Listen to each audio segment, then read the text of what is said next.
a sign that you're doing right by your body. Teeth look like this after you've had a wonderful, delicious smoothie. I added some of the bee pollen I got from the farmer's market on the island, and I also added a little bit of probiotic powder that I got from Hardy Nutritionals that I was taking on its own, and I stopped taking it for a while, and now I'm going to use it up. But let me go brush my teeth. This is disgusting. Much better. Of course, I used my salt toothpaste, my favorite thing, one of my favorite things. And this morning, I'm off to a good start. I did a few minutes of neck traction. I got it from a chiropractor. And then a little bit of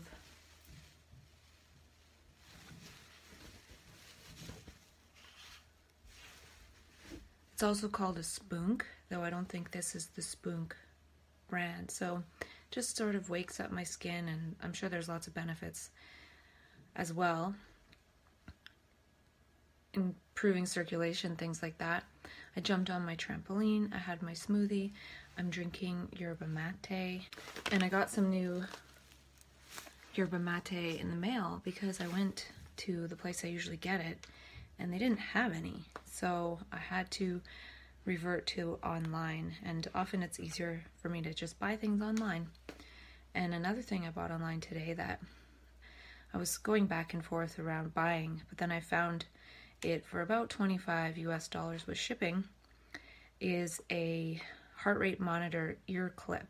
And I use this chest strap heart rate monitor for doing my coherence breathing, and I did about 10 minutes of that today on the hardest setting.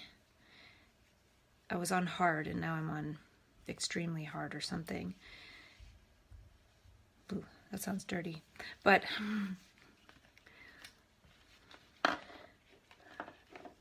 my line of thinking is that it's something I could add to my magical backpack to show people some of these physiological hacks as I'm going about my day as part of the design of moving about in these ways and sharing them. So it's a lot easier to show someone with an ear clip versus having to put something right under their pecs or boobs and wet this part. So I wouldn't really want to wet this and put it on somebody else's skin if I don't have to. And sometimes I just wet it with my spit a little bit because it doesn't take much at all to do that. So that was my line of thinking there. And I could wait till I'm officially starting a business and then use it that way, but whatever. I just like to do things when I do things. And when I was on the island, I had my most calm session of meditation with the Muse headband. And I finally passed level 9, which is needing to meditate around the same time for 3 days in a row. And it was interesting because I got 75% calm.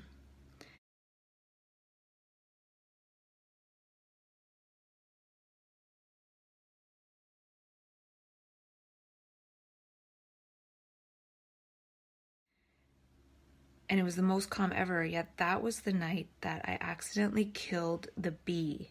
So during that 15-minute session, my mind was actually energetically a little bit disturbed. I was still with that energy of mourning the loss of the bee. Yet I was 75% calm. So I'm wondering what this is all about, especially because when I got home last night, I did another 15-minute session to get the 3 days in a row. And I felt that I was more calm than when I got the 75% calm. And I was thinking about the bee. Not really thinking, but still disturbed because it had just happened. And so I was surprised when I saw that I got 56% calm.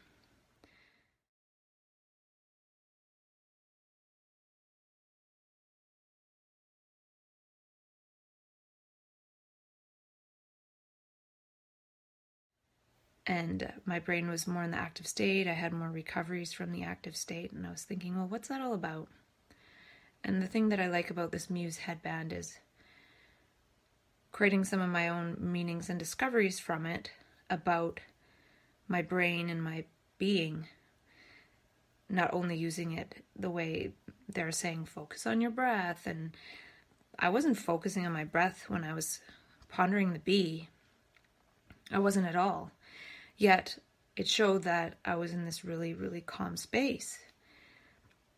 And I would attribute that partially to being so connected with nature, spending those 2 hours with a little being and caring for it and being so connected had a profound effect on my brain that even though I was really disturbed after, it showed that my brain was quite calm.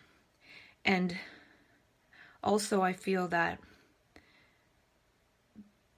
the brain can be pondering something that's sad and disturbing. But if it's something meaningful to be sad about, perhaps the brain is still in a calm state. So if I was maybe ruminating on work or a certain person that I have a conflict with, I'm just making that up, then the brain would likely be active. But it felt like my brain was active, but it was active in pondering this deep connection with nature and what had happened. And so it was calm. What I'm trying to say, it was in deep resonance and activity. Even though it was in a calm space, it wasn't showing it was active, though my brain was quite active. It was calmly active about something really deep and meaningful to me. And this is where I wonder about their algorithm for what they're trying to calculate, because I wasn't focusing on my breathing at all. My mind was kind of all over the place about the bee, but it showed it was very calm. I was not focused on my breath and my body and me. I was considering this bee, and being with the bee, and how I had been with the bee for 2 hours, and then it didn't have a good ending, but my brain was still calm because it was something so meaningful. And so that translated into the sitting quietly. So to me, it shows me that spending that time in nature has a profound calming effect on the brain, even if something kind of sad happens as a result. The connection is what matters, the intent to connect, the spending the time and the attention. Doesn't have to be that much time.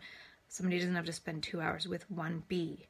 But being in nature has that profound calming effect, is what I'm seeing, because, like I said, my mind was active and I wasn't focusing on the breath like the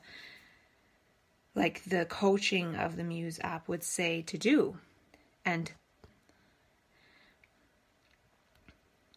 I have talked to them on the phone and they said you can focus on other things too, but what I'm trying to point to is that it matters what we focus on. So generally our active mind is chattering on about this self, this me, and its problems and its conflicts and what to do and what should I do, the shoulds. And all of that is an abstraction. It's not actual. It's a disconnection from the actual. So when they say focus on one's breath, it's connecting with something actual, which is the breathing. But I wasn't focusing on this one point of my breath going in and out. I was focusing on, not even focusing, allowing my mind to drift around the meanings of what had happened in that space and time of communion with nature. And I had the highest calm score I'd ever had. So it's one thing to have a busy life and then sit down and focus on breathing and then try to force the brain to be calm by focusing on breathing, or one can spend some time in nature and then put the headband on and see what kind of effect that has. And then one doesn't have to contrive this focusing on the breath as if that's something we can do during our daily life. We can't. We can do that in daily life to bring ourselves back to a calm space, but it's a trick to get us to be able to move in the ways of life that are unnatural to us. So by going and spending some time in something so natural, something so ancient and a part of us, and we're a part of it as nature, is calming. So I like that the headband allows me to see some of these possible relationships between how that time in nature had a profound effect on calming my brain. And to me, that's more important than, can I focus on my breath for 10 to 15 to 20 minutes? When that's not really practical in life. And it's actually wonderful that we can breathe without needing to focus on it. So practicing focusing on those things that we naturally don't need to focus on is silly in a way. It can be helpful, but what it's trying to point to is bringing our attention, not necessarily focusing. Focusing on breathing is silly, but bringing our attention to something that's actual, which is our breath, but we don't need to focus on it in order for it to work. And the same would go for bringing our attention to nature. We don't have to focus on nature in order for nature to work, but by giving our attention, paying with our attention to nature, something actual, something right there in front of us, the brain understands that. The brain doesn't really understand all this abstract blah blah conflict confusion going on in our brain. If it did, it would figure something out of it and it maybe would stop, but that's another story. So then what did I discover from feeling subjectively more calm, less stuff going on in my mind when I was sitting the next day, being back home, and only getting a 50% or 56% calm score. And I was a bit surprised. And I feel like it could have been my whole being noticing that I had traveled a distance and the disconnection from that really beautiful place I was in, and being back in a small room with a bunch of stuff everywhere, because all my stuff that I have with me is in one small room. So the brain was naturally less calm, because the brain isn't separate from its environment. It's perceiving everything. So it's pointing to that nature is healing, makes the brain calm. So we could breathe and focus on our breath until our face turns blue. But if we have totally unnatural environments, it's going to make it a lot more challenging. So not everyone can spend an hour or two in nature, or half an hour, but can we design life so at least some of it is? A lot of times when I edit my videos or do work, I'm walking through a park. So it looks kind of like, oh, this person's in a park and they're on their phone, but it's better for the body to do work in a park than do the same work sitting in a cube. So I'm just thinking of this now. It's sort of like harm reduction to the work that we're doing. We have to do certain work, but can we do it in a better environment? Can we do it in a park, in nature? I sometimes wonder why they don't have covered, semi-heated outdoor areas in parks with Wi-Fi and with plugs so people can sit and work there. Every single park that I've seen, when there's an outdoor area that's kind of covered, and here it gets too cold to work, there would need to be some kind of heat a little bit, but we're okay heating outdoor patios where we can sit and pig out on food that's really bad for us, but we can't heat a little park space where we might be able to do some work there. But there's never any plugs for whatever reason. It's like, don't come here to work. This is for a little bit of time on the weekend if you're lucky. And it was a bit harder for me to get into breathing coherence, but I did eventually get into breathing coherence, and then I was thinking of something, so I wrote it down. And it seems like once I get into coherence, I don't really have to follow the little breath thing exactly. That's interesting. It seems like the body understands.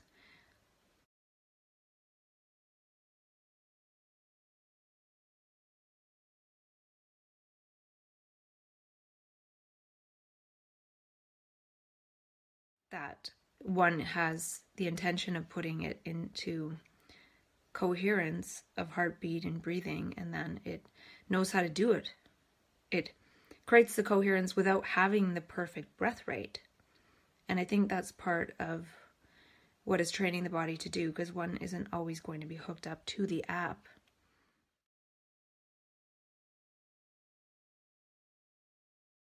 So I was thinking about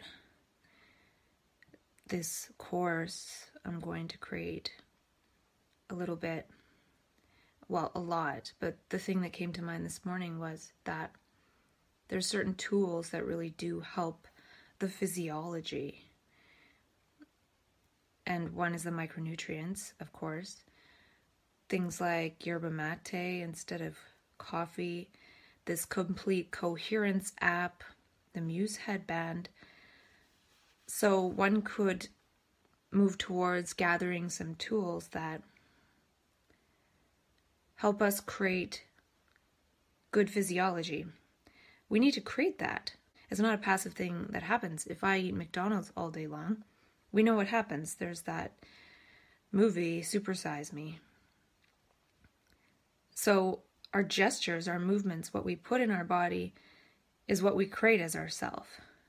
So we need to create our physiology, and there's certain gestures and tools and things we can do to create that physiology, because I had this sense that when we do those gestures, and it doesn't have to be that much in the end of it all, the physiology responds and creates optimal physiology. And I was feeling like if we don't have optimal physiology, then we start to have suboptimal psychology, because in the example of micronutrients, if I'm able to stay well on micronutrients, it shows that all these psychological problems and psychosis and problems with thought and everything like that goes away if I have more optimal physiology, such as nutrients. So what I'm saying is the nutrients are required to stop this epiphenomenon of thought from ruling our life. Thought as the self, which is a rumination of our problems and moving in that field. So we can create physiology that will lessen this epiphenomenon of the self and perhaps increase the epiphenomenon of joy, perception, so many things. And the spoonk is something that changes physiology, and a rebounder and smoothies. And yes, all these things cost money, but it might actually be able to be calculated, the change in trajectory benefits. What necessary preconditions are we creating? If we create optimal physiology, then it could really change the long-term life that we live. And I was also thinking about the word why, and it relates to what I've been talking about with living one's dreams. If we don't design that and start to live that concurrently at the same time, if we're starting to get our physiology in order, if we don't get our manifest life in order and create that order in our life concurrently, then what are we creating the optimal physiology for? Because that's going to want to be mirrored in the actual happenings of our life. And I was thinking about how I've said bipolar in order for what, and also Simon Sinek says, find your why. And this morning it arose in my mind that that is not quite a correct statement. I feel it's more correct to say create your why. Because if we say find, that creates more seeking.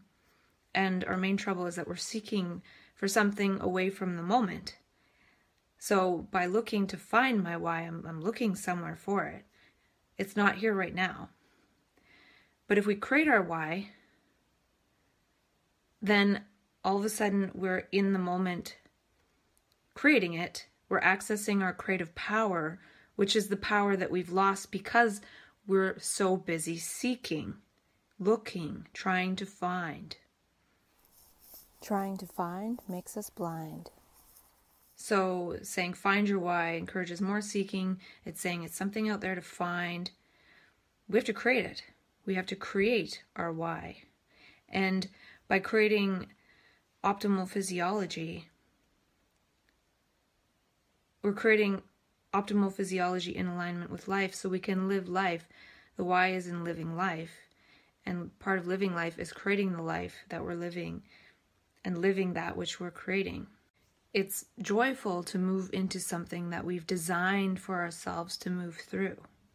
Moving through the mental health system is moving through a system, a life that we have not designed for ourselves. And one of the reasons why we're moving through that is that we're not designing and living the life of our design. And that led me to realize in a way when I've been wondering about this whole harvest, practice, and body that I've been talking about this whole time. Practicing goes to creating. So it's harvest, create, and body. I've also said harvest, perception, gesture, and body. So creating is perceiving and gesturing towards that. So it's harvest, create, and body, and which is harvest, perception, gesture, and body. But in order to harvest something, we have to perceive it as well. So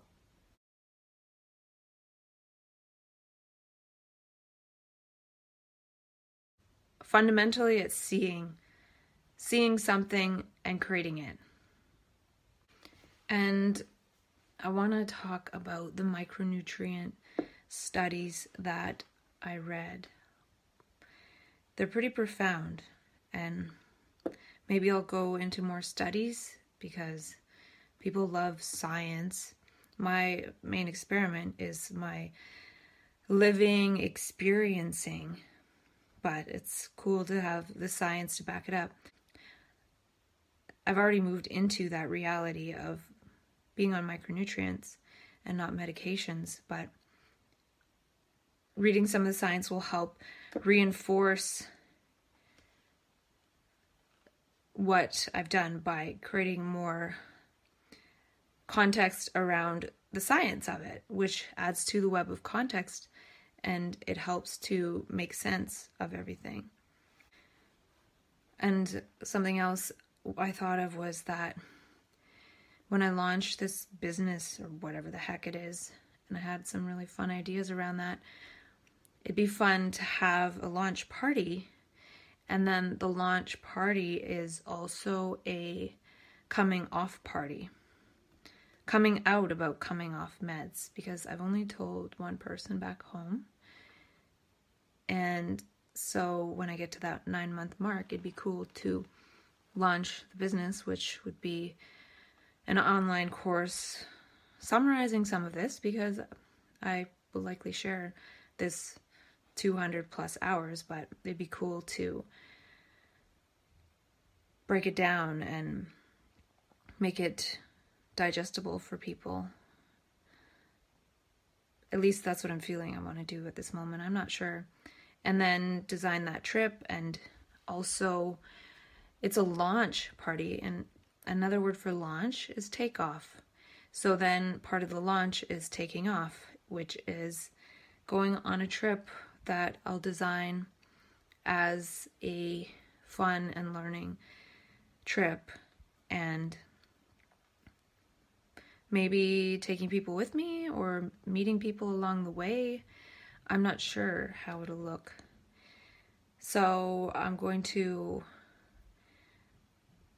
keep on creating like I've been doing and play around with the magical backpack idea and different things like that.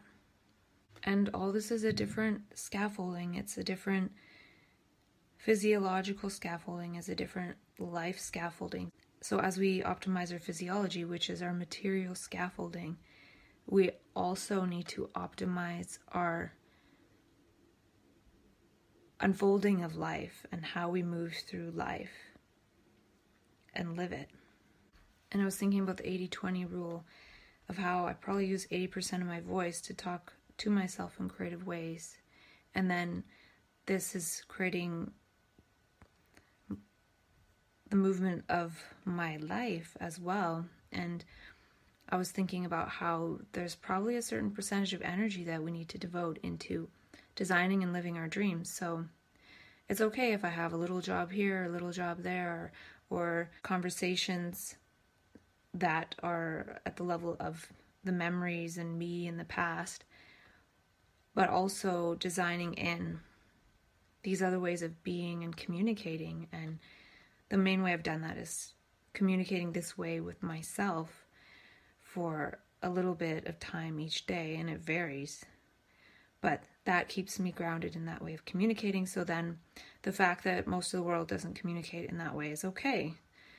But perhaps people will change the way they do. So this is a different scaffolding for me, a different communication. And right now I communicate mainly with myself in this way. So we need to devote some energy as either time or energy, because sometimes it doesn't matter about the time. We can have a burst of energy for 5 minutes that's more powerful than 5 hours. So if we have that burst and we harvest it, we create with it, we share something with it, that is creating the scaffolding of living in that different way, which is living according to that energy and what it directs, which is creative. So living creatively. So if we can spend some time harvesting and creating and embodying, or some energy that moves us to create something each day, then we're creating this scaffolding of living creatively and living in different ways that to an outside observer might seem non-functional. Me talking to myself for hours a day might seem non-functional, but I see the function that it provides for me. So it doesn't matter what other people think. It doesn't matter if people who live in a certain functionality called functional see certain things as non-functional. They may have a different function that we have to create. For example, spending 2 hours in nature seems to have a certain function on the brain of calmness. And that translates into daily life. So we might say, well, what's the point of nature? But we can show with a Muse headband or something that it has a function. And we can go to yoga class and we can breathe and we can do all this contrived stuff, or we can just go be with something actual like nature. And it's up to us to design what we want to participate with. So can we gesture ourselves back into our peak self from our peak map consciousness experience? We are disconnected from nature and responding mechanically to our own projections. We're living in an illusion. So part of the beauty of it is that you need to create your own scaffolding. No amount of me optimizing my physiology is going to optimize yours. You might be able to utilize some of the tools, but you need to do the gestures. And from that webinar I listened to by Jamie Wheel on adaptive leadership, he said a good quote, and I don't necessarily like quotes so much, but it was by Colin Powell, and he said that leadership is the art of taking people down roads they don't want to go, to places we all want to be. And I'm sure there's people out there, so I wouldn't say all, I'm sure there's a lot of people out there who want their medications, have the med changes, go to psychiatrists, go to clinicians, go to the hospital. Some people want that. But I would think that a lot of people would love to feel healthy, have their wellness, design and live and create the life of one's dreams. And it's not necessarily a road initially that people want to go down. It's a scary road. But it leads to a place that we just might want to be. And another thing that I realized was that we get measured on our functionality based on a standardized life. Like they have standardized IQ tests that aren't necessarily accurate for measuring intelligence, while the standardized life isn't necessarily accurate for measuring functionality. So we need to create our new functions. These functions are are new and higher than even the executive functions of the brain that we're currently aware of. And we can run better apps in our brain, which is creating our life instead of vegetating our life. And I was thinking again about what I've said before, creating the 100th manic syndrome. If 100 of us can master this, all of a sudden others will be able to master it without even trying. Because the 100th monkey syndrome is once the 100th monkey learns a skill, all the monkeys everywhere know that skill. Doesn't matter about time, distance, place, whatever. Affect the morphomanic field. The morphomanic field. And Jamie Wheel mentioned that they want more leaders leveling up quickly, and I want more people of my neurotribe leveling up quickly. If that's what they want, if they don't want that, it doesn't matter. And my commitment to you is that you no longer be committed to the psych ward. And my certification is no longer being certifiable. Yeah, so it's going to be fun to design this course, I think. And maybe I will talk a little bit about micronutrients. We are moved by the force of habit, or we create with the power of perception. We either reenact the past or see-enact and move in the new. We don't need to act on the world or react to the world, but act as the world. And asking what can I do is a projection. But asking what can I see,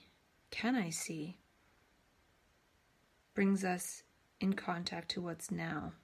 And that's the only place that there is any power. Can we look at the now and as the now?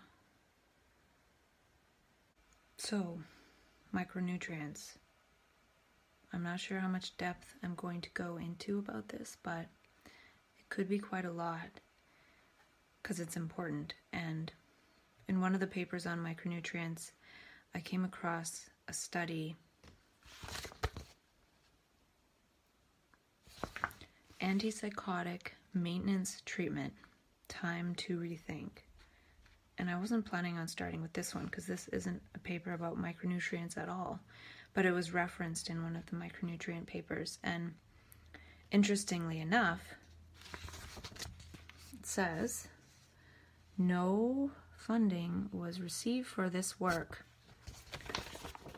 And I'm pointing that out because the findings are something that any kind of sponsored study likely wouldn't have found. And the study is by Joanna Moncrief. And the summary points illustrate what this is all about.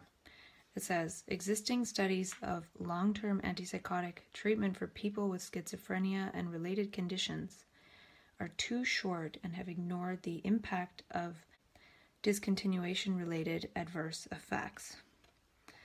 So I know all about these because that's what I was experiencing when I was tapering off the meds and onto the micronutrients. But the product specialist warned me about how I would feel worse before I felt better, as the nutrients were starting to do the work that the drugs were doing and then make me feel over-medicated. But the other thing is that there's an iatrogenic illness initiated by taking these drugs because we get addicted to them. So the withdrawal effects are often because we're adapted and addicted to these drugs, which we weren't before we started taking them. So then the withdrawal effects are from these adverse tapering responses because we're addicted to it. And the next point says, recent evidence confirms that antipsychotics have a range of serious adverse effects, including reduction of brain volume. And why this is huge for me to see in a study, it says recent evidence, antipsychotics reduce brain volume. And I'm planning on possibly going to this cognitive remediation conference in a month-ish. And it's going to be about all this hoopla, and I don't know what it's about. All this hoopla and apps and computer programs to help people get their cognitive decline due to their mental illness back. When this is saying here in this paper that antipsychotics shrink the brain. And of course, somebody's going to have cognitive decline if their brain is shrinking, for God's sakes.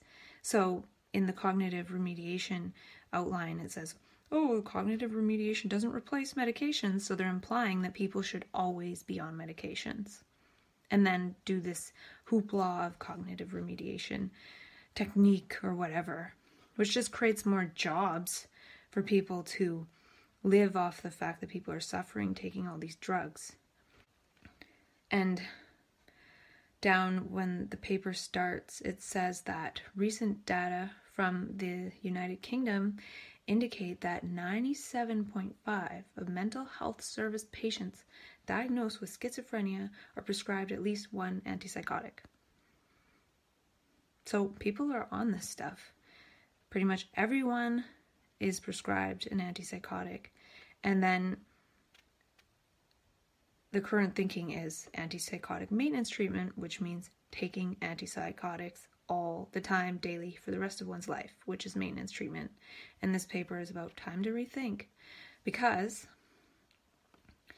the next point in the summary points, the first really long-term follow-up of a randomized trial found that patients with first episode psychosis who had been allocated to a gradual antipsychotic reduction and discontinuation program had better functioning at 7-year follow-up than those allocated to maintenance treatment, with no increase in relapse.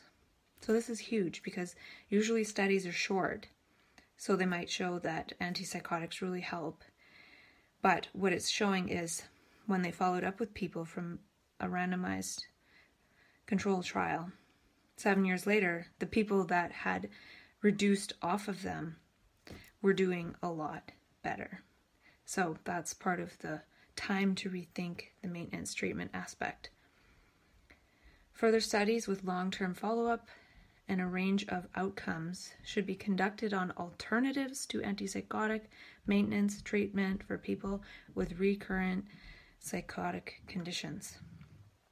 So, I'm someone with a recurrent psychotic condition, and I have found an alternative, which is micronutrients. So they're already out there. So that's just the summary points. And so it starts with talking about how bad the impact is, and 80% of people diagnosed with schizophrenia have some ongoing social disability, and 97.5% are prescribed a drug. So it seems like if one gets a diagnosis, one has a 20% chance of not having some kind of social disability. So how do we up the chances that one will not have this social disability? And further down it says the practice of antipsychotic maintenance treatment is based on research believed to have established that continuous antipsychotic treatment reduces the risk of relapse. Interpreting the evidence is not straightforward, though, and other data are beginning to emerge that suggest that long-term treatment may have an adverse impact on levels of social functioning. It is time, therefore, to review the practice of antipsychotic maintenance treatment and question whether it should continue to be the default treatment strategy in people diagnosed with schizophrenia or similar psychotic disorders. And I do want to read more of this later for sure, but one part that caught my attention for now, because I do want to get onto the good news of micronutrients first, is that it says that at 7-year follow-up, however, relapses had equalized between the groups, and participants originally randomized to antipsychotic reduction and discontinuation were twice as likely to show a full social recovery as those allocated to the maintenance group.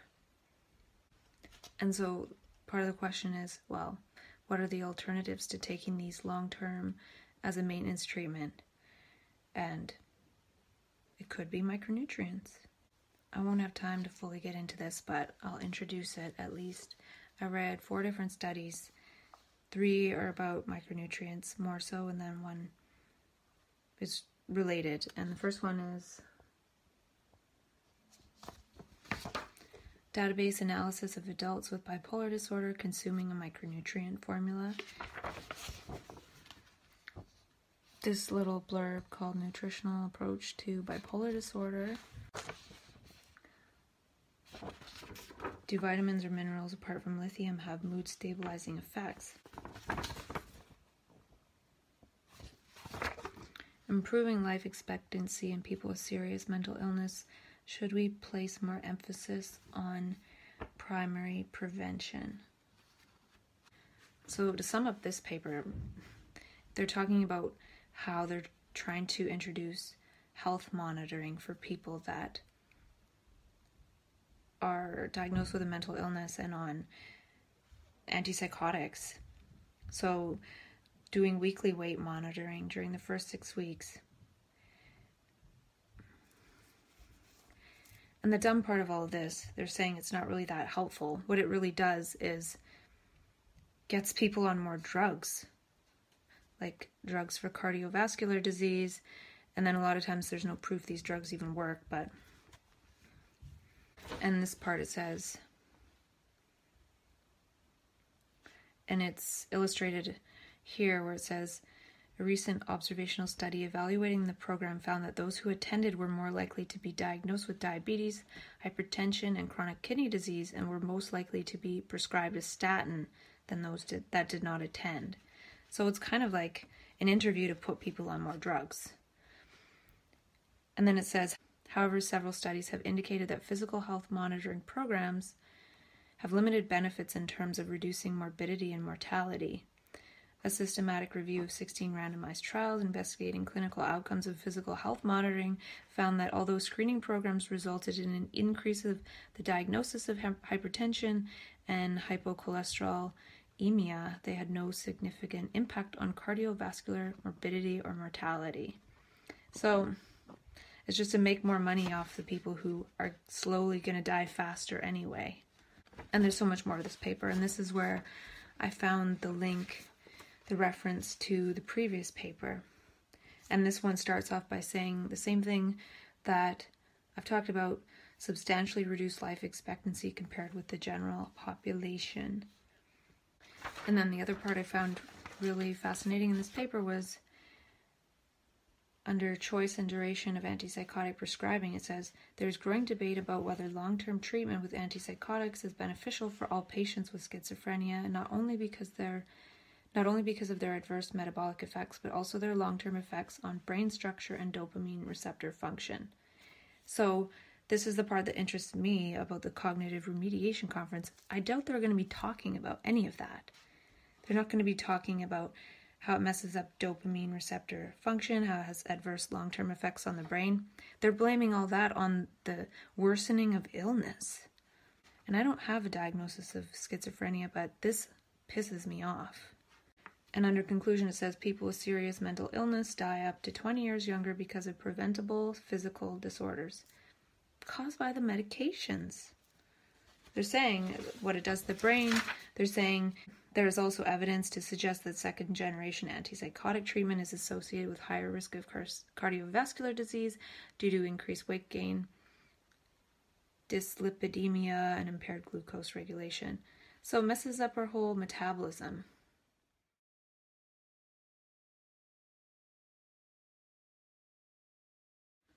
And then this one about nutritional approach to bipolar disorder. So this part here by Dr. Simmons, who reports no financial or other relationships relevant to the subject matter of this letter. He had 19 patients, 12 of which showed marked clinical improvement on EMP, which is another micronutrient formula.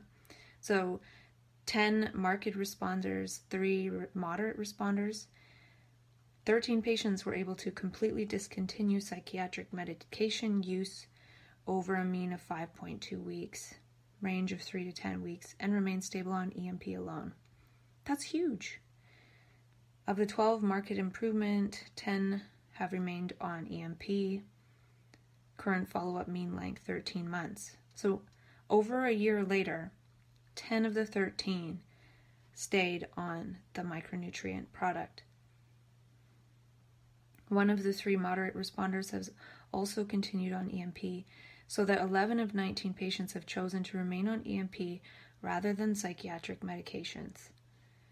Of the other 8 patients, 1 was lost to follow-up, 4 discontinued EMP because of gastrointestinal problems, 3 had recurrent symptoms, stopped EMP, and resumed psych meds.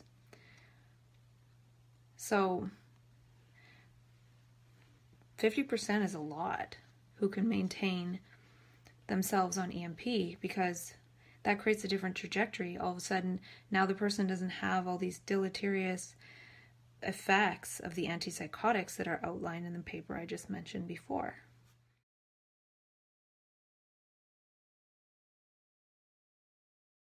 So it's not a matter of managing on meds versus micronutrients and, oh, it's just better to take the nutrients. It has profound effects on one's life, because now one doesn't have those 20 years of life lost due to the preventable physical ailments that are at least partially caused by the antipsychotics. And this is from 2003. When I was first hospitalized, I was put on Olanzapine, and it's funny, the next letter here is Olanzapine induced fecal incontinence. I'm glad it didn't do that to me. It's funny because it says, one can argue that the combined effect of olanzapine and other sedative drugs could have caused fecal incontinence, but complete recovery from incontinence followed withdrawal of olanzapine is sufficient evidence to document that olanzapine can cause fecal incontinence. So they have to add that to the list of possible side effects. Maybe they should change the name to Olanzapine. Oh my gosh, this is a funny last sentence. Our case would have been more convincing had we re-exposed the patient to experimentally prove the point, but we believed this approach to be unethical. We're just going to give you some more olanzapine to see if you shit your pants again. How do you feel about that? And again, I want to go into all the papers in more details, but I'm just looking over them for some initial things. And this one on about lithium, which is from 2001. It has a really stupid part in it. The possibility of a nutritional alternative to drug treatment may raise hope and carry the risk of igniting public interest beyond reasonable bounds. Some patients may find it difficult to wait for nutrient supplements to be examined in humans for both efficacy and safety in controlled trials, and clinicians will need to help patients keep their enthusiasm from pushing usage beyond its scientific basis. And what I've read in these studies is that this stuff helps 50% of people, and of those 50% of people, they become pretty much completely symptom-free. And that's 25%. That's a lot. So I'm wondering what makes it so it's not higher than that, for sure. But for them to say, oh, you shouldn't do this, I'm pretty sure this Dr. Popper has changed his tune since then. This part's really funny too. If Kaplan and colleagues' preliminary findings are confirmed in controlled research, and if safety studies are favorable, what then? What if some psychiatric patients could be treated with inexpensive vitamins and minerals rather than expensive patented pharmaceuticals? Or what if some doses of psychiatric drugs could be reduced by the concurrent use of micronutrients? The economic implications for individual patients and for the pharmaceutical industry are difficult to overlook, meaning it'll save patients a lot of money and it'll cost the pharmaceutical companies a lot of profits. Who gives a shit about the pharmaceutical companies' profits? Depending on how this line of research develops, clinicians and researchers may need to rethink the traditional bias against nutritional supplementation as a potential treatment for major psychiatric disorders. Who knew that science could be so funny? This one's really long and complex, and there's a lot I want to talk about in it, so I think I'll wait till later, but it's showing how many people do well, and I recommend reading it. It's so good. I just got a roll of sushi.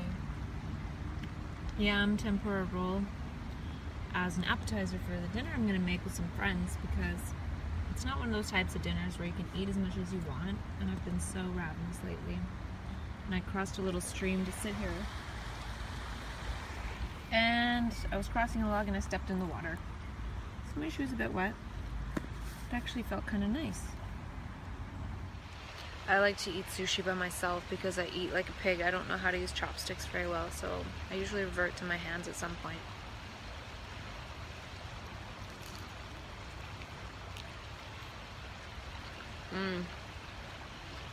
So good.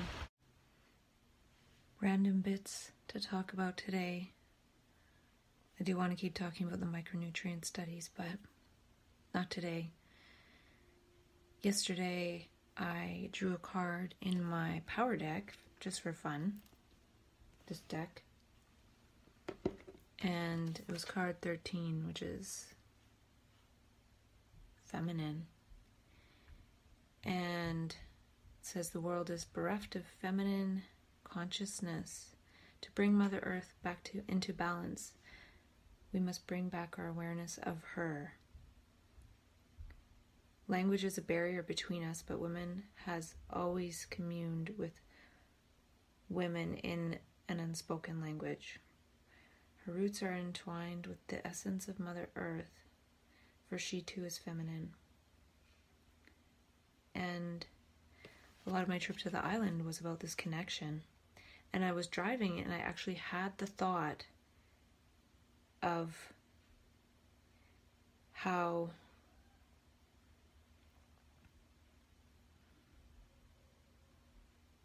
women are more connected with nature. I don't know what it was exactly, but I think I was observing people fishing in the river with their big rubber suits on, and there were men taking pleasure in pulling fish out of the water for some strange reason, and there were no women doing that.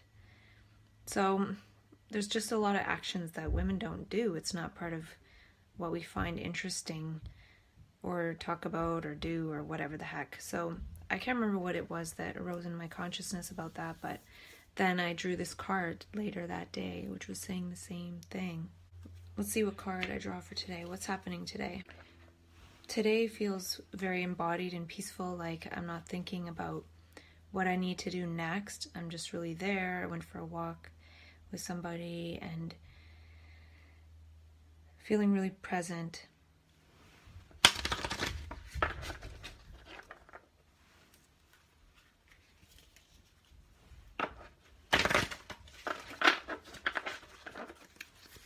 And let's see what comes up. Creativity.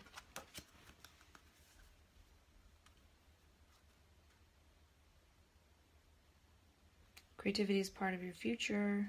Da da da da da. Today I'm not focusing so much on creativity, but that's been the theme for weeks. And one thing that relates to is last night I was falling asleep and I felt the urge to get up and write something down. And I don't usually feel that. I usually have gotten it out of my system, or I drift off and don't bother to get up and write something down if something arises in mind. But I was writing out stuff for this thing I'm creating, and I forgot to write down the word creativity. So I got out of bed and I added it right there, because I wrote down altruism, nature, women, like feminine from that card and other things. And then I had to add creativity. And another interesting thing about the feminine card that day was that I got an email from Intentional Peer Support. And it's one of their updates. And then there was an article written by Sherry Mead. And it starts with, because many mental health practices are grounded in a pathological framework, it is not uncommon for people's experiences to be interpreted as something wrong with them. Too often ignored are environmental, relational, cultural, and spiritual considerations. When these aspects of people's lives are not part of the helping conversation, meaning becomes filtered through a very narrow lens, and people begin to understand themselves as ill or the problem. And then I realized that doesn't say anything about women, but I scrolled down and this article does say something about women. And I don't want to read everything she wrote, but later on it says, this process for building community and building voice is important as we begin to think about challenging some of the current trends in mental health. Actually, this article is genius. It says, although we are beginning to see more inclusion of consumer voice in policy and practice, it is a voice that's being decontextualized. People who end up using mental health services, by and large, have learned about mental health, mental illness, from having had their experiences interpreted for them. And so when they're asked questions like, what works? They often respond by saying, more services, and specifically more medications. After all, they've been told their very lives depend on them. I'm going to save this article because it's really good. So that's probably on the Intentional Peer Support website. And it's interesting that she languages it in that way, because I've discovered all of that and I've done a process of talking with myself to create new context and new understanding about everything that I've experienced for myself, and not buying into how I've had my experiences interpreted for me. So that article is really good. I recommend reading it. And the other feminine thing that came up yesterday was that I got an email from West Coast Mental Health Network Society, and they have a message from the outgoing administration regarding women and female empowerment. And it says 70 to 80% of those who are drugged and incarcerated under the guise of modern day mental health care are women. Calling women mentally ill or crazy in order to subjugate and control, to abuse and destroy, is simply a practice that cannot be tolerated under any mental health system. The paternal big brother of patriarchy scenario that plays out over and over in history, where women are subjugated, killed, kicked out, objectified, raped, pushed aside, forced into asylums, drugged, and incarcerated, is a karmic debt where everyone suffers in the end. The change needed is one where women are empowered to be women, to be who they are, and to think how they think. Forcing women into a male-dominated box only serves to create more war, pestilence, and destruction in the world. That is simply not sustainable. So I'm not saying I endorse exactly those views or anything, but it was interesting that there was this feminine theme thing happening yesterday, and I got an email about that post. And I didn't know that 70 to 80% of people incarcerated via mental health are women. So if that's true, that's not good. And the good news is that one can end that incarceration for oneself. And that's the next little theme. I started watching something that I clicked on in Ryan Eliason's emails. He sends a lot of emails, and I think I watched the first thing ever months and months and months ago, and I haven't watched anything since. But this one said, free training, how to become a virtual coach. Since I'm considering framing my creation as coaching in some way, I thought, okay, well, I'll click on it. And it's by Eben Pagan. And I've watched half of the first half an hour video. And it was interesting. He was saying that coaching helps with transitions in life, and that we go through a lot more transitions in life nowadays because our lives are more complex, or we change jobs more, change relationships. So we as humans experience a lot more transitions than we used to. And they said coaching is supporting someone through a transition in their life. And it reminded me a little bit of when I was on this committee for the health authority, sitting as a person with lived experience, and it was called the Transitions Committee. And it started out all beautiful and speaking about wonderful things, about the transition is about the person and person-centered transitioning and all these wonderful areas of one's life. And then pretty quickly it moved into, this committee is about transitioning people, whether they say they're ready or not, from their psychiatrist care at the mental health center to their GP or general practitioner. So this was the mandate of the province. It was a higher mandate. So it was more about creating a document for the clinician to fill out when the person was being transitioned and all the little rules and regulations around it. And one of my points that I raised was that, and I feel this is true, that if somebody is really fully being supported in all areas of their life, they will naturally transition. They'll naturally transition to a GP. They'll naturally transition from the hospital to community. And I think they were saying that in other areas of the world, people get mental health help from their GP and not this very specialized mental health treatment. But the trouble is that a lot of the psychosocial supports are tied in with whether you're seeing a psychiatrist at the mental health center. So it's really complicated. But I said in that meeting, I said, I'll transition myself. I don't need, when I'm ready and I'm well, I'll transition myself. I don't need somebody to fill out paperwork. I'll just go to my GP. I'll say, thanks, this was wonderful, bye-bye. If somebody needs all this hoopla to transition to a GP, they're probably not ready. And then they went ahead and experimentally transitioned a bunch of people from the more specialized care of psychiatry with the clinician and all of that, and transitioned a bunch of people to GP to see what would happen.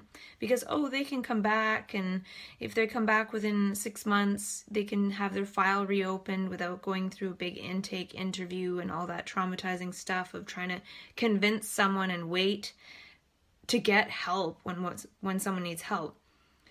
And I don't know if this is totally true, so don't believe what I'm saying here exactly, but from my experience and from the bits I did see, I knew somebody who was transitioned to a GP who ended up ending their life. And then I ended up in the hospital shortly thereafter because it was really traumatizing that they just create these wonderful ideas of transitioning people to GPs and then somebody loses their life because they didn't have a clinician. And as crappy as that care is a lot of times, it can be a real fast track to get someone into a hospital, which is never fun and it's traumatizing, but it can be a safe place where someone is unable to harm themselves. And then, all the harm, it's really complicated. But anyways, my point is that we can successfully navigate the transition out of the entire system. Not, I'm doing better, so I'm going to transition all my medical care and my prescriptions and everything to my GP, and I'm going to see my GP for all that instead of the psychiatrist. I have stepped outside all of that. I was never transitioned to a GP because I transitioned myself off the meds. I transitioned myself out of the whole system. And we as labeled people, we have unique areas of life that we're working on and unique transitions. And we could think, I'm doing better. I'm going to not need to see my psychiatrist. I can go and get my prescription drugs from my GP, or we can be done with all of it. We can transition ourselves out. Because if we don't transition ourselves out of all of it, then they'll transition us to a GP who has even less knowledge about helping us taper off this crap. They'll never recommend that we taper off this crap. Very, very rarely.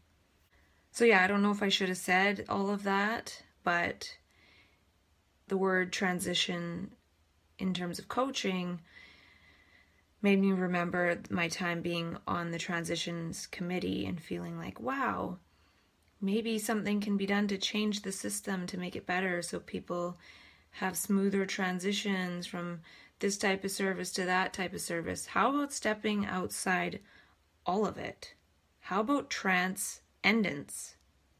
I was reminded of something else regarding this transition-y thing, and I want to put it in there, that I made the point that it would be better to tell people new to the system this more intense psychiatric care and the clinician and everything is about a 2-year process. Set up those expectations from the start, but don't transition the poor people who maybe only know their psychiatrist and their clinician and only know a system that says you're going to be in this for the rest of your life, and then are all of a sudden told you're going to be transitioned to a GP, and a huge percentage of people don't even have a GP. And then a lot of it was created around billing codes in order for clinicians to speak to GPs. So again, all this money going into conversations between professionals to transition these people. Let those people age out or whatever happens and set up a new system for the new people coming in. But they didn't do that.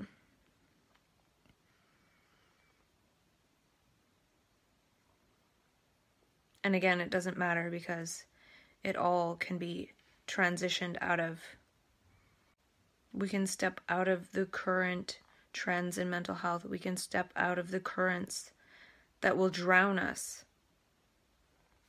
And another thing in the Sherry Mead article, she says, we come to the table not just as recipients of service or as people labeled with mental illness, but as people who have rich, meaningful lives. People whose experiences have multiple contexts, and we can begin to rock the boat. Quote, it is only when the force of the group and tradition loses its grip, the individual can reflectively question the legitimacy of norms and move beyond merely conventionally justified beliefs and values. Which was a quote by Meehan, whoever that is. So many different things going on. The other interesting thing that happened this morning was that for Muse brain sensing headband level 10, it says do one in the morning, a Muse session, and do one in the evening. So this morning I did my rebounding, I did my spook, I did my traction, had a smoothie, had a shower, I did 10 minutes of coherence breathing. And then I sat down to do my Muse session. And I did 10 minutes. And I was sitting there. The light was on. And it wasn't completely quiet. And I was sitting there really feeling like my creative brain was going. And I was thinking about what I'm creating and everything I've been writing down to try to get it organized about what I'm going to create for this business proposal to get into this program. And I was feeling like I really want to have the means to hire a friend of mine to work with me because she's really amazing at food and nutrition stuff, and that's what she loves to do. So my brain was very active. It was really pondering creatively, but it was about something that was really meaningful and deep and something that I'm moving towards and creating. It was a creative state. It wasn't ruminating. It wasn't about me. It was about also, I had the idea of sharing what I would spend my money on if I made X amount of money.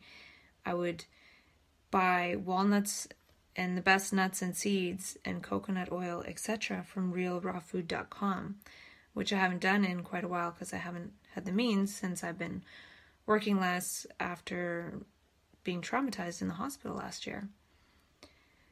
So I was thinking, my brain was active. I wasn't focusing on my breath at all. And I looked at the results after, and I don't know if there was a mistake, but it showed I had 0 seconds active, 0 recoveries, because my brain didn't go into the active state according to their algorithm at all, and 85% calm time. So I don't know if this was a mistake. I'm going to try this again tomorrow morning and do the same sort of thing. I'm not sure if the breathing coherence did that to my brain, because I don't think I've ever done breathing coherence and then within the hour done a Muse headband thing. I could try it again tonight. I could do 10 minutes of coherence and then 10 minutes of Muse and see what happens, because my brain was very calm. So I'm curious about this algorithm of the brain being very calm but very active, because it's no use having a calm brain that's calm just by focusing on the breath and forcing it to be calm based on focusing on the breath. That doesn't have very much value. But if we can be very active in our brains but very calm, that has value for sure. So these are my screenshots. It could have been a screw up of somehow like a one-off, but we will see.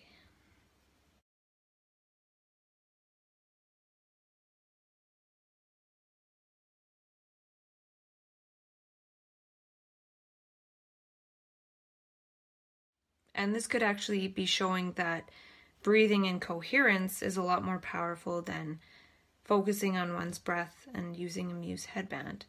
So if the two were combined, there could be something even more powerful there.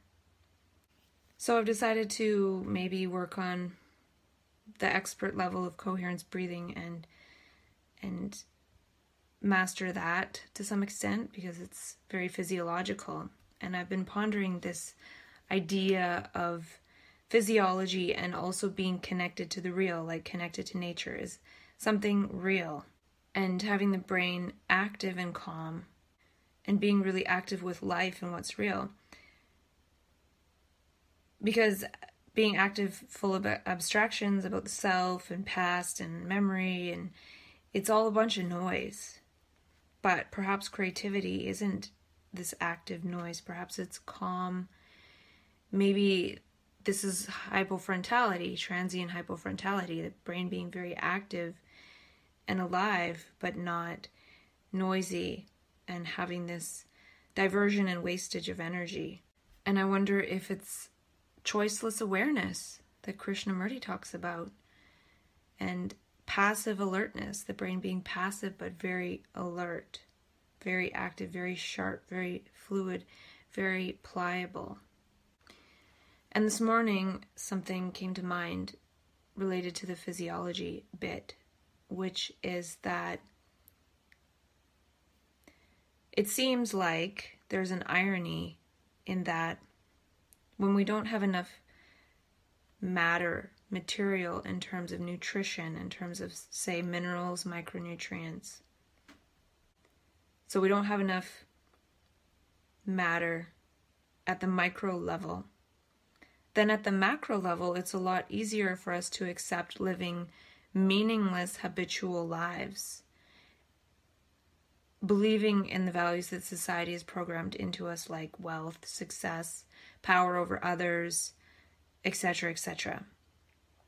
And then as we go along, we're wasting more of our precious minerals because we're not seeing, we're projecting program values and moving according to that. So we're wasting energy, we're wasting our nutrition. And then eventually some people have like a spiritual emergency or emergence of some kind where life feels really meaningful and we're moving in this new field of meaning as a reaction to having lived so long in this meaningless life, which correlates to not having proper nutrients. So low meaning, low nutrition at the micro level of matter. And meaning is something subtle. It's not something that we think of as material, but it's tied into the material in that we can't make right meanings and create right meanings and live by meaning if we don't have the right nutrition. So the significance is tied into the microphysiology, the micronutrition, the micromaterial matter. And then we can also get lost in that we have this reactive spiritual experience. It feels hyper spiritual to compensate for the lack of meaning that as we've lived, we've accumulated all this time with very little meaning. So then as a reaction, we feel this short period of time with so much meaning. And then the trouble with this is that after that falls away, even if we integrate that and feel like life has quite a bit more meaning, we crave this hyper spiritual space again. Whereas if we have the right nutrition, the right nutrients, the right matter at the micro level, we can meet life and it feels meaningful every single moment, and we're not looking for a particular meaning or a particular experience or a particular hyped up, inflated experience. We're not looking for experience at all because we have the nutrition to look at life and what's right in front of us, see it, be with it, meet it, move with it, and see the meaning and the significance of it in the moment. So we have the right micro matter of minerals, we can see the meaning and significance of each moment, and then we're not turned into spiritual seekers, because that is looking for more meaning away from the moment because we can't see the meaning of the moment. So that's why I feel like these micronutrients help with seeing. They help with seeing the moment now. So it's not a bad thing per se to have this hyper spiritual experience, but part of what I've talked about with myself with harvest, perceive, gesture, and body is being able to move with the moment now and bring some of that experience as informing how we can move each moment in daily life and bring that inflated experience down to daily life existence. And maybe instead of feeling the meaning of the entire cosmos in a moment, we can move in one way of the new 1,000 ways that we did in that state in one moment and share that meaning in a gesture and have that put into our system as part of our neurology, part of our brain cells. And that can be done more effectively when we have the right nutrition to build those physiological structures as we're able to see and meet the moment. So the moment moves us, the moment then informs our system, and it's a type of Gaia feedback. So if we have proper nutrition on the micro level, we can live a spiritual, meaningful life every moment on the macro level. I don't know if I said it exactly this way, but I was seeing it a little bit differently. When we meet the moment, and we see it, we see the meaning and significance. It's there as an epiphenomenon. And then we're moving in that field. Whereas when we're moving in the field of thought, the past memory, and the self, each moment creates a feeling.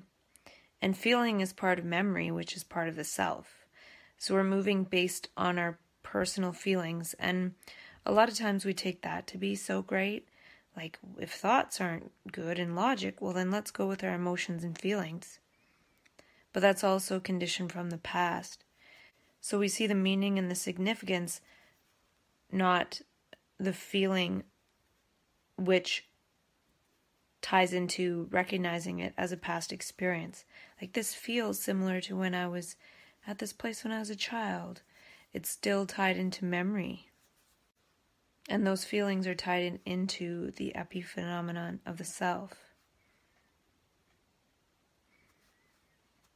And I wrote in text, it's interesting how when we're having strong feelings and maybe showing emotions, some people say, "What's the matter?" So the answer is in the question. Something about matter, something about not having the right nutrition. And it's interesting because this micro level of nutrition, if that's not correct, then we can't see meaning in the macro level, which isn't material at all. But when we don't understand how our bodies work, if we're not feeding our bodies right, we don't work to understand how our physical apparatus work. How can we use that physical apparatus to make, create, see, perceive, move with meaning? And then when we can't do that, we're all looking for meaning somewhere else than the moment, because we can't see the moment because we're blinded by our seeking. So I'm saying that mainly to illustrate that even what I've been talking about with myself, and I have talked about this along the way, if we turn those experiences into something we're seeking again, by seeking something again, we are making ourselves blind. So we're back to the original mechanism that is a problem, which is seeking something away from the moment, not seeing the moment, not meeting it. And this morning I felt these bursts of joy and energy, and I wasn't sure if it was from the coherence breathing or if it was from the organic yerba mate. I'll need to continue to experiment with that. So I thought of a couple things.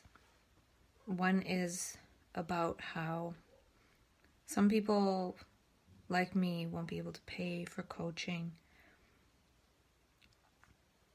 So I was thinking about creating a way that people can pay by IOU, which is I owe the universe. Because it's not about people paying me money, but giving their gifts to humanity. And that's part of what happens in trance consciousness and map consciousness, is we do have gifts to give humanity. And we attempt to give them, and a lot of times we fail. But we can get up and keep on moving in that capacity to give. And then I realized that could be part of the process of a person designing their dream lifestyle. And that would be a way to apply for this I owe the universe. So this is the way I'm going to live when I transcend blah, blah, blah. And that movement of attempting to design one's dream lifestyle is getting in alignment with what for, transcend what for, why. So regardless of if I utilize that or not, it's interesting because starting to think about how one would live the life of one's dreams is, from the very get-go, before one even completes that process, the very start of that is a movement of saying, I want to live. I want to live a meaningful life. I want to live a life giving my gifts. The very intention, without even doing anything yet, is that very movement that is that creative movement of trance consciousness. Seeing that we have gifts and wondering how we're going to give them and live them out. And I thought of another thing to do with that is that an attempt to make one's own meaning out of extreme state experiences is again that original act, in that we're moving into alignment with the fact that we can create our perceptions. So map consciousness and trance consciousness is a space of creative perception. Some other energy is coming into play and creating new perceptions. And by considering those experiences, those extreme state experiences, and making different meaning out of it, we're creating new perceptions. So again, we're in alignment with that original movement of map consciousness. And this is an intentional way of sitting down and making meaning, but it's still that same movement. So what I'm trying to point to is that it's not about making a particular meaning, or once I have 100 meanings, or once I have my favorite meaning that I've ever created. It's just the movement to make new meaning out of something, to see something anew. And that's the main trouble, is we can't see things anew. We can't see what's right in front of us anew.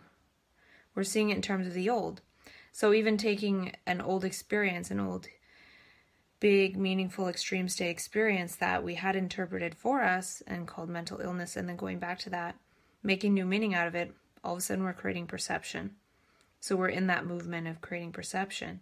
And it's not about the right meaning, the wrong meaning, the meanings we're going to get rewarded for, punished for. It's making meaning and creating our perceptions ourselves through our own insights.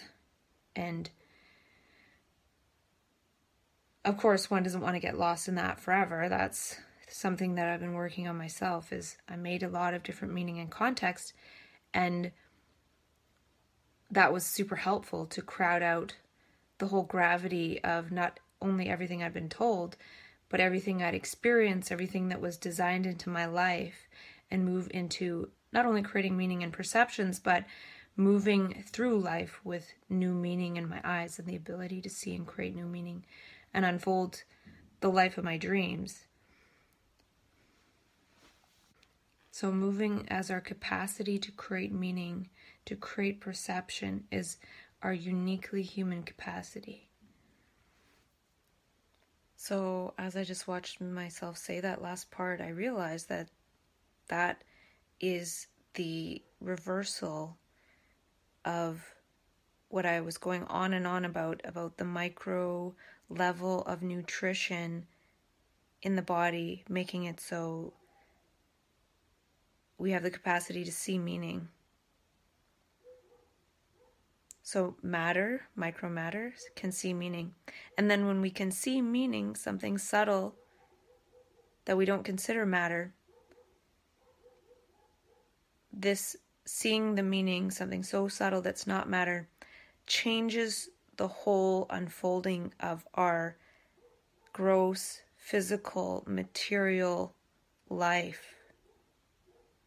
So it's a cycle, it's a flow, it's a flux and flow of energy and information flow, and how that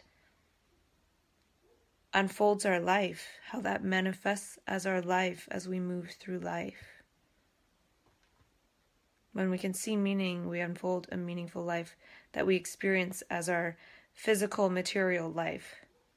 And if we get our physical material life right at the micro level that's so small and subtle we can't see it, then we can see the subtle, and that unfolds and manifests a new life. I wonder if you can see what I'm saying. Seeing the subtle mind becomes matter, becomes our physical existence. And we can get with that by the gesture of taking care of our physical structure that is going to be that which we walk through life with, which is our perceptual gesturetic apparatus.